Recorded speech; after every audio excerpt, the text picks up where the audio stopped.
If you told somebody 10 years ago that a digital piece of art would sell for $69 million, they would never believe you. And if you told anyone that there would be a video game market where skins are being sold for thousands of dollars every day, they'd say you're delusional. But in fact, this is the reality we are living in today. Digital assets are being traded consistently for large sums of money, which is affecting the economy in many interesting ways. Accept and an anime girl will spawn in your room. Although this is happening, the question is, why are these digital markets worth millions, if not billions?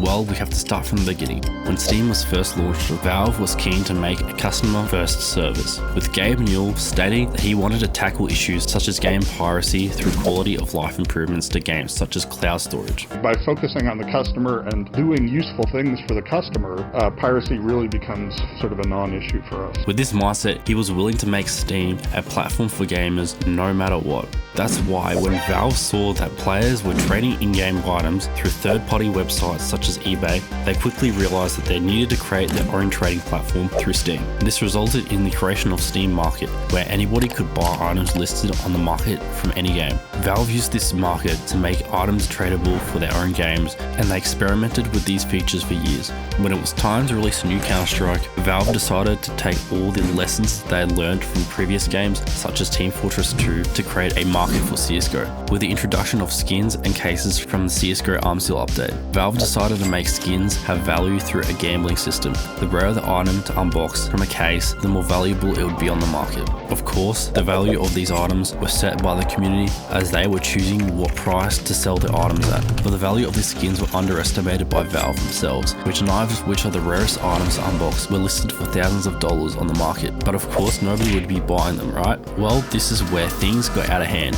Even though skins were set to ridiculous prices for unboxes, they were being bought by players, which was giving these digital assets real life value. Even though these skins were being used only as an in-game visual changer for the weapons, people were willing to buy them. The CSGO market was so successful that the skins from the game are worth even more today. Even though they are sold for thousands of dollars, it doesn't give us an answer as to why they are bought in the first place and what the buyer's motives are. In the case of CSGO skins, there are a combination of factors as to why they are purchased for thousands of dollars. One factor is that there is a history behind the skins in the game. Some items are related to esports tournaments, with die-hard fans wanting to buy skins that have their favorite stickers applied, related to the teams they support. These stickers are sold during the esports tournaments and discontinued after being concluded, making these digital assets have finite supply. This brings us to the second factor as to why skins have demand in the first place, and it's the lack of supply. If a certain skin or sticker in CSGO is discontinued, it will never be re-released.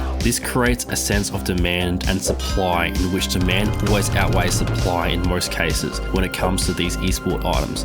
Another reason as to why skins are sold for thousands of dollars is because they simply look good to certain players. People buy skins because they enjoy the game they play, simple as that. These players want to buy the best skins to play with to show their dedication to the game, which adds to the value of these skins. Valve has also made it important that there is trust in the market. They understand that they must not interfere with the market in any way that will impact it negatively.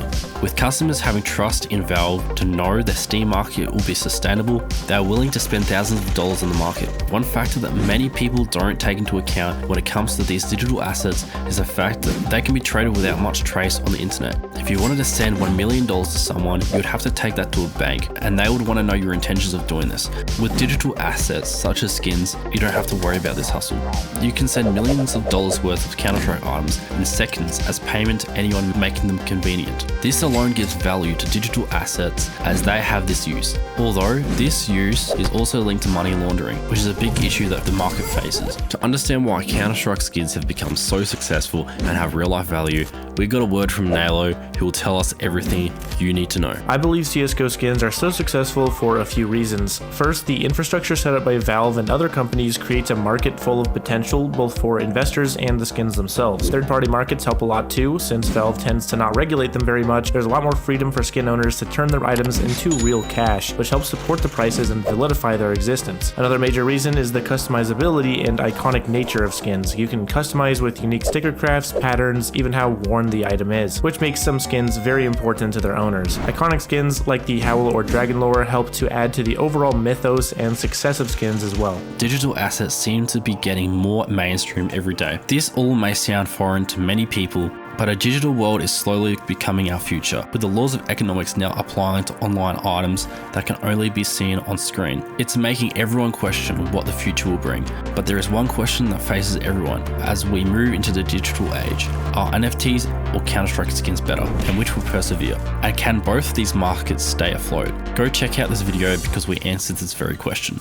Don't forget to like, subscribe, turn on notifications and comment for your chance to win an AWP Elite build. Thanks for watching.